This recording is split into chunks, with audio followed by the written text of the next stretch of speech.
Hello everyone, welcome to the second part of the chapter 1 of Political Science, World Politics, the End of Bipolarity. First part में हमने shock therapy के पहले जितने भी सारे topics हैं हमने वो कवर कर लिए थे. इसमें हम शॉक थेरेपी की बात करेंगे. तो सबसे पहले क्वेश्चन ये आता है कि शॉक थेरेपी जो थी वो थी क्या. सबसे पहले shock therapy was a model of transition. हमें ये मॉडल ऑफ ट्रांजिशन किधर किधर देखने मिलता है. Russia, central Asia, east Europe. इसका मतलब यूएसएसआर में जितनी भी सारी चीज़ें थी, जितनी भी सारी कंट्रीज थी उधर की. This shock therapy was a transition from what to what, an authoritarian socialist system to a democratic capitalist system. Socialism जिधर हमने पढ़ा था, socialism is always referred to as USSR की आइडियोलॉजी. तो शॉक थेरेपी में क्या होता है, यूएसएसआर के डिसइंटीग्रेट होने के बाद सोशलिस्ट सिस्टम उधर से हट जाता है और एक डेमोक्रेटिक कैपिटलिस्ट सिस्टम हमें उधर देखने मिलता है, वो उधर अडॉप्ट हो जाता है. तो उसे हम शॉक थेरेपी बोलते हैं. This shock therapy was influenced by the world bank and international monetary fund IMF. इन लोगों से ये इन्फ्लुएंस्ड हुआ था. अब जो शॉक थेरेपी है वो हर जगह एक इंटेंसिटी और स्पीड उसकी वेरी करती थी, हर जगह सेम नहीं थी, पर उसके जो फीचर्स थे ना वो हर जगह सेम थे. फिर उसके बाद हम देखते हैं उधर क्या क्या हुआ. सबसे पहले तो शिफ्ट फ्रॉम कैपिटलिस्ट कंट्री में शिफ्ट हो गए वो लोग, पूरा वो सब अडॉप्ट कर लिया. तो जो सोवियत पीरियड के स्ट्रक्चर्स थे वो पूरे रूट आउट हो चुके. सोवियत के पीरियड के जो भी सब स्ट्रक्चर्स थे वो ख़त्म हो गए थे. प्राइवेट ओनरशिप जो थी वो एक डोमिनेंट फीचर बन गई थी. Privatisation of state assets and corporate ownership हमें देखने मिलता है. That were immediately bought in at that time. Collective farms जो थे वो हट जाते. Collective farms turn into private farm, वो हो जाता है. प्राइवेट फार्मिंग में कैपिटलिज्म देखने मिलता है हमें एग्रीकल्चर में. और ये जो ऑल्टरनेटिव या थर्ड वे होता है वो कम्प्लीटली रूल आउट हो जाता है. फिर एक्सटर्नल ओरिएंटेशन ऑफ इकोनॉमीज में चेंज हमें मिलता है. फ्री ट्रेड वॉज एसेंशियल, बहुत ज़रूरी पड़ गया था. Free trade regime and foreign direct investment FDI they become the main engine of change. उसमें बहुत सारे जो रेजिमीज होते हैं उनमें चेंज मिलता है. फॉरेन इन्वेस्टमेंट में हमें बहुत ओपननेस देखने मिलती है, बहुत ज़्यादा बेटर होता है वो. फिर जो एग्जिस्टिंग ट्रेड अलायंसेस होते हैं सोवियत स्टेट्स के, जो डायरेक्टली वेस्ट से रिलेट होते हैं, उसमें हमें बहुत चेंज, वो ख़त्म हो जाते हैं. ब्रेकिंग अप पूरे ख़त्म हो जाते हैं और सिर्फ वो वेस्ट इकोनॉमिक सिस्टम से वो पूरे चेंज हो जाता है और उसमें USSR बदल जाती है. अब शॉक थेरेपी के बारे में हमने पढ़ा. अब शॉक थेरेपी के कॉन्सिक्वेंसेस क्या थे कि भाई शॉक थेरेपी तो लग गई उधर, पर उससे क्या क्या हमें चेंजेस देखने मिलते हैं वो हम पढ़ेंगे. जो इकोनॉमी थी वो पूरी रूइन हो जाती है, ख़राब हो जाती है, और पीपल उन पे पूरा विश्वास नहीं रहता उनको अभी गवर्नमेंट में, और जिसकी वजह से इकोनॉमी ख़राब हो जाती है और पीपल को बहुत सफ़र करना पड़ता है. रशिया में क्या होता है, state controlled industrial complex collapse हो जाता है. स्टेट जो थी पहले वो सारे इंडस्ट्रियल चीज़ें संभालती थी, पर वो अभी ख़त्म हो जाता है. 90% of the industries, private industries, were put to sale to private individuals. इसको हम क्या बोलेंगे, that is the largest garage sale in history. ये इम्पॉर्टेंट है क्योंकि इसमें क्या होता है, 90% ऑफ द इंडस्ट्रीज जो गवर्नमेंट ओन करती थी उसे हम प्राइवेट इंडिविजुअल्स को सेल कर देते हैं at very very low prices. Undervalued भी होते हैं, थ्रो अवे प्राइसेस पे बेच जाते हैं और वो काफ़ी वैल्यूबल होता है. ऐसा नहीं कि ऐसी वैसी कोई इंडस्ट्री को हम बेच देते हैं, पर that industries are very valuable और उसको बहुत कम प्राइस पे बेचा जाता है। और हर एक सिटीजन को वाउचर जैसे दिए जाते हैं कि they can buy these industries private limited बन के। पर वो क्या होता है कि सिटीजन के पास नॉर्मल डे टू डे चीज़ें खाने का भी पैसा नहीं होता है, तो वो ये वाउचर्स को ब्लैक मार्केट में सेल कर देते हैं कि भाई हम we have more important things to buy from money. फिर वो रूबल क्या है, हमारी यूएसएसआर या फिर रशिया की इकोनॉमी का मनी को हम रूबल बोलते हैं उधर। उसका जो वैल्यू है, मतलब फॉरेन ट्रेड जो रूबल की वैल्यू है वो बहुत ही कम हो जाती है, जिसकी वजह से रेट ऑफ इन्फ्लेशन बढ़ जाता है। इन्फ्लेशन बढ़ गया तो नॉर्मल चीज़ों की प्राइस भी बहुत ज़्यादा हाई हो गई और लोगों को बेसिक नेसेसिटीज़ खरीदने के चक्कर में they all of their savings were lost. फिर इसके बाद देखते हैं कलेक्टिव फार्म सिस्टम जो होता है वो डिसइंटीग्रेट हो जाता है। Collective farm system again owned by government, जो सिस्टम ओन करती है फार्मिंग का उसको हम कलेक्टिव फार्म बोलते हैं।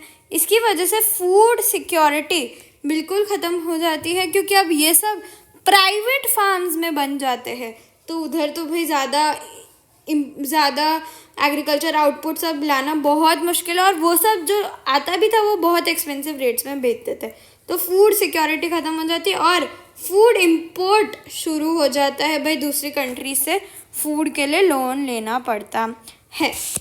जो पुराना ट्रेडिंग स्ट्रक्चर था दैट ऑल्सो ब्रोक्स आउट एंड उसकी कोई ऑल्टरनेटिव्स हमें तब नज़र नहीं आए थे। जो रशिया की जीडीपी 1989 में थी, करेंटली 1999 में उससे भी कम थी। तो 1989 हम देखें 10 years from the time of the shock therapy, तब क्या हुआ, उससे भी कम जीडीपी चली गई थी रशिया की। जो सोशल वेलफेयर का मेन मोटिव था यूएसएसआर का वो भी ख़त्म हो जाता है, क्योंकि अब सोशलिज्म जो है वो ख़त्म हो जाता है और कैपिटलिज्म आ जाता है। सोशलिज्म में भाई तुम लोगों के लिए सोचते हो, पुअर लोगों के लिए सोचते हो, गवर्नमेंट सब्सिडीज़ प्रोवाइड करते हो, ये दोनों ख़त्म हो चुके थे। फिर क्या हुआ, जो एक माफिया थी वो इमर्ज हो गई और वो गवर्नमेंट की जगह वो लोग इकोनॉमिक एक्टिविटीज़ कंट्रोल करने लगे। प्राइवेटाइजेशन होने लगी, जिसकी वजह से काफ़ी डिस्पैरिटीज़ हमें देखने मिली और रिच और पुअर के बीच में बहुत डिवीज़न हो गया और इकोनॉमिक इनइक्वालिटी आ गई थी। फिर डेमोक्रेसी का कंस्ट्रक्शन होने लगा, उसको भाई बिल्कुल इम्पोर्टेंस नहीं दी, क्योंकि पहले तो ये लोग बिल्कुल डेमोक्रेटिक नहीं थे, इनमें तो एक ही पार्टी थी जो थी सीपी कम्युनिस्ट पार्टी। तो अब डेमोक्रेसी का कॉन्सेप्ट इन लोगों को इतना समझ नहीं आ रहा था कि क्या हुआ कि बट जल्दी में इनको कॉन्स्टिट्यूशन बनाना पड़ा, जिसकी वजह से इन्हें डेमोक्रेसी को बिल्कुल भी इम्पोर्टेंस नहीं दी। फिर इसमें क्या होता है कि इन लोगों ने बहुत जल्दी में कॉन्स्टिट्यूशन बना दिया अपनी कंट्री का, जिसकी वजह से जो एग्जीक्यूटिव प्रेसिडेंट होता है उसको बहुत ज़्यादा स्ट्रॉन्ग पावर दे दी। इंडिया में जैसा क्या है कि एग्जीक्यूटिव, जुडिशरी, लेजिस्लेटिव तीनों की पावर अलग अलग है भाई, तो बैलेंस बना रहता है। तो इन्हें जितना जल्दी में बनाया कि एग्जीक्यूटिव प्रेसिडेंट को काफ़ी स्ट्रॉन्ग बना दिया, जिसकी वजह से फिर उनने उनका फ़ायदा लिया। जो इलेक्टेड पार्लियामेंट्स थी वो काफ़ी वीक थी और ऑब्वियसली बहुत डेमोक्रेटिक वे में नहीं बनाया गया था ये तब। फिर जैसा हमने देखा कि कॉन्स्टिट्यूशन बहुत ही हरी में बना दिया गया था, इसके हम थोड़े एग्जांपल्स देखते हैं। सबसे पहले जो president of Turkmenistan and the president of Uzbekistan, इन लोगों ने क्या किया, खुद को पावर दे दी 10 साल के लिए। उस टाइम में जब शॉक थेरेपी हुई थी उस टाइम के प्रेसिडेंट तुर्कमेनिस्तान और उज़्बेकिस्तान ने खुद को इतनी पावर दे दी कि भाई 10 साल तक हम रहेंगे, बाकी का बाद में का तुम देखो। वो 10 साल ख़त्म हुए, फिर उनने फिर से खुद को 10 साल के लिए इलेक्ट कर दिया। अब इस सब के चक्कर में कोई ऑपोजिशन था नहीं, तो सिर्फ नाम की डेमोक्रेसी बन के रह गई, क्योंकि पार्टी एक ही, तो ये खुद ही बनते रहे 20 साल के लिए। फिर जुडिशल कल्चर इतना इस्टेब्लिश नहीं हुआ था तभी, कोर्ट्स और ज़्यादा लॉ की कोई ज़्यादा उनको ज़्यादा इम्पोर्टेंस नहीं दिया गया था। फिर रिवाइवल की बात करते हैं कि भाई अब ये सब देखा, इतना डैमेज हो गया, अब तो रशिया काफ़ी स्टेबल है। ऐसा कैसे हुआ? 2000s में they started reviving, which was after 10 years after the disintegration of USSR. फिर इनने क्या किया? सबसे पहले नेचुरल रिसोर्सेज एक्सपोर्ट करने लगे, जैसे oil, natural gas, minerals from countries like Azerbaijan, Kazakhstan, Russia, Turkmenistan and Uzbekistan. जो दीज आर द कंट्रीज जिनका ऑयल में या ऑयल और नेचुरल रिसोर्स काफ़ी ज़्यादा स्ट्रॉन्ग पॉइंट्स है because of the geographical location. तो ये सबको उनने उनके रिसोर्स को एक्सपोर्ट करके, ट्रेड करके इनका काफ़ी रिवाइवल हुआ था। फिर जो कंट्रीज थी, देखो अब जैसे इसमें क्या था, 2-3 कंट्रीज है, अब इसका जो ऑयल पाइपलाइन इधर आ जाता है या इसका इधर आ जाता है, ऐसा कुछ भी होता है ना, तो भाई ये कंट्री मुझे रेंट मांगने लगी कि भाई तुम्हारा ऑयल पाइपलाइन मेरी टेरिटरी को क्रॉस कर रहा है, तो मुझे इसका रेंट चाहिए। तो ये रेंट से भी अच्छा खासा दे यूज टू अर्न, जिससे थोड़ी स्टेबल इकोनॉमी इनकी आई। फिर टेंशंस एंड कॉन्फ्लिक्ट्स। इसमें अलग अलग कंट्रीज़ के बारे में हम बात करेंगे। सबसे पहले रशिया से शुरू करते हैं। रशिया में 2 रिपब्लिक्स थे, ठीक है, चेचन्या एंड दागिस्तान। इसमें वॉयलेंट सक्सेशनिस्ट मूवमेंट्स स्टार्ट हो जाते हैं। मस्को में चेचन्या रेबल्स और इनडिस्क्रिमिनेट मिलिट्री बॉम्बिंग्स ये शुरू हो जाते हैं। इससे human right violations of course बहुत हमें देखने मिलता है। तजाकिस्तान में एक सिविल वॉर आ जाती है जो 10 साल तक चलती है। अजरबैजान में 2 प्रोविंस है, उनको ऐसा हो गया कि भाई हमें तो आर्मेनिया ज्वाइन करना है, अजरबैजान लीव करके आर्मेनिया ज्वाइन करना था इन 2 प्रोविंस को। जॉर्जिया में इंडिपेंडेंस की डिमांड शुरू हो गई, जिससे फिर से हमें एक सिविल वॉर देखने मिली। सेंट्रल एशियन रिपब्लिक्स में कंपटीशन शुरू हो गया आउटसाइड पावर्स और ऑयल कंपनीज के बीच में। फिर ईस्टर्न यूरोप में क्या हुआ? चेकोस्लोवाकिया 2 में स्प्लिट हो गया, चेक्स में और स्लोवैक्स में, और फिर उनने इंडिपेंडेंट कंट्रीज बना दी ईस्टर्न यूरोप में, ये हमें देखने मिला। फिर जो बाल्कन रिपब्लिक्स ऑफ यूगोस्लाविया है, उसमें क्या हुआ? उसमें बहुत सारे सेवरल प्रोविंसेस में वो टूट गए, जैसे क्रोएशिया, स्लोवेनिया, बोस्निया एंड हिर्जेगोविना। ऐसी कंट्रीज़ में वो लोग प्रोविंस में अलग अलग हो गए और उनने खुद को इंडिपेंडेंस दे दी। तो बाल्कन रिपब्लिक्स यूगोस्लाविया के भी 4 पार्ट्स हमें देखने मिलते हैं। एथनिक सर्ब्स जो होते हैं उनने काफ़ी अपोज किया, जिसकी वजह से मास्कर्स ऑफ नॉन सर्ब्स हमें देखने मिला। नेटो जो हमारा नॉर्थ अटलांटिक ट्रीटी ऑर्गेनाइजेशन है, जो यूएस का मिलिट्री विंग है, उनने काफ़ी इंटरवेंशन किया। Bombing of Yugoslavia was followed by inter ethnic civil war. उनका काफ़ी इंटरवेंशन देखने, फिर यूगोस्लाविया में काफ़ी बॉम्बिंग हुई और एक इंटर एथनिक सिविल वॉर हमें देखने मिली। फिर भाई इंडिया और यूएसएसआर के क्या रिलेशंस है उसके बारे में हम पढ़ते हैं। इंडिया के सबसे स्ट्रॉन्ग रिलेशंस रशिया के साथ है, वो हमें अभी भी देखने मिलते हैं। India Russia relations are embedded with a history of trust है एंड कॉमन इंटरेस्ट है। इंडियन सुपरस्टार्स जैसे राज कपूर और अमिताभ बच्चन रशिया में काफ़ी वेल नोन नेम्स है और उधर का हिंदी फिल्म सॉन्ग्स भी काफ़ी पॉपुलर है। इंडिया और Russia both want a multipolar world order. Multipolar world, जैसे अब यूनिपोलर देखें तो US is currently a unipolar world, but Russia और इंडिया दोनों को एक मल्टीपोलर वर्ल्ड चाहिए जिसमें काफ़ी सारे इंटरनेशनल सिस्टम में अलग अलग कंट्रीज़ के पास पावर हो और वो साथ में को एग्जिस्ट करे. तो they want a multipolar world order. There have been 80 plus bilateral agreements between the two. Both have signed this, and they are a part of Indo-Russian Strategic Agreement of 2001. ये सब क्या है वो डिटेल में जानने की ज़रूरत नहीं है, सिर्फ रिमेंबर द नेम्स. फिर इंडिया ना रशिया के पास काफ़ी बेनिफिट होता है, जैसे कश्मीर इशू हो गया, एनर्जी सप्लाईज हो गए, information of international terrorism and balancing relations with China.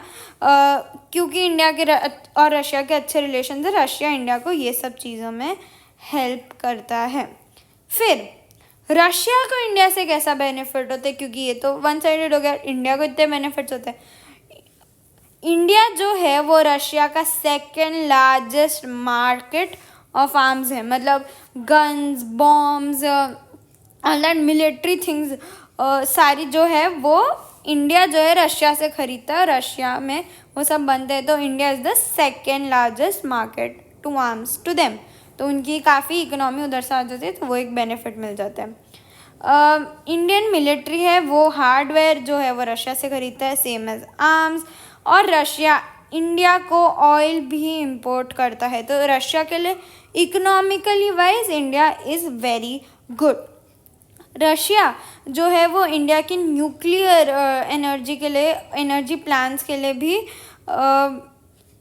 बहुत इम्पोर्टेंट है. एंड रशिया ने इंडिया को स्पेस इंडस्ट्री के लिए भी बहुत ज़्यादा हेल्प की है, जैसे कि उन्हें क्रायोजेनिक रॉकेट होता है वो उनने इंडिया को दिया था. टेक्निकली तो वो हमारा लास्ट टॉपिक था, लेकिन टेक्स्ट बुक में एक बॉक्स दिया हुआ है जो मुझे कवर करना था, इसीलिए मैं ये टॉपिक भी पढ़ाऊँगी. This is flashback of India and USSR. इनके रिलेशंस की ही बात करी जा रही है. सबसे पहले इनकी इकोनॉमिक रिलेशंस क्या है. USSR has assisted India in public sector companies. It has given aid and technical assistance for steel plants to India, like भिलारी, भोकरा और विशाखापट्टनम के जो प्लांट्स है उधर यूएसएसआर ने हमें फाइनेंशियली हेल्प किया है. US has also accepted Indian currency for trade when India was short of foreign exchange. फिर पॉलिटिकल वाइज देखें तो USSR has supported India's position on Kashmir issue because USSR मतलब देखें तो रशिया हैज़ द UNSC की seat, और China जो India का काफ़ी बड़ा दुश्मन है, they also have the UNSC की परमानेंट सीट. तो कभी कुछ इशू होता है तो Russia always supports India when China is talking anything against India. तो मेजर कॉन्फ्लिक्ट जैसे वॉर ऑफ पाकिस्तान में सीज फायर डिक्लेयर कर दिया था नेहरू ने. काफ़ी सारे ऐसे इश्यूज़ में USSR has always supported India. USSR नहीं, रशिया बोले तो काफ़ी बेटर है. India was also supported Soviet foreign policy in indirect ways. Military देखें तो मिलिट्री हार्डवेयर सबसे ज़्यादा इंडिया को सोवियत यूनियन से हमने लिया है. Soviet Union has also come into various agreements allowing India to jointly produce military equipment. फिर लास्ट देखें तो कल्चर वाइज, जैसा हमने अभी बात किया, राज कपूर और अमिताभ बच्चन और हिंदी फिल्म्स जो है, हिंदी कल्चर जो, इंडियन कल्चर जो है और सॉन्ग्स जो है वो काफ़ी पॉपुलर है रशिया और यूएसएसआर में. जो इंडियन राइटर्स है, आर्टिस्ट है, they have also visited USSR various times. And this is the end of this chapter. Thank you so much. Comment down if you want second chapter also. I will provide you with that, and I hope you understand. कुछ भी doubt हो, कुछ भी हो, anything, comment down below and like the video if you understand. Thank you so much.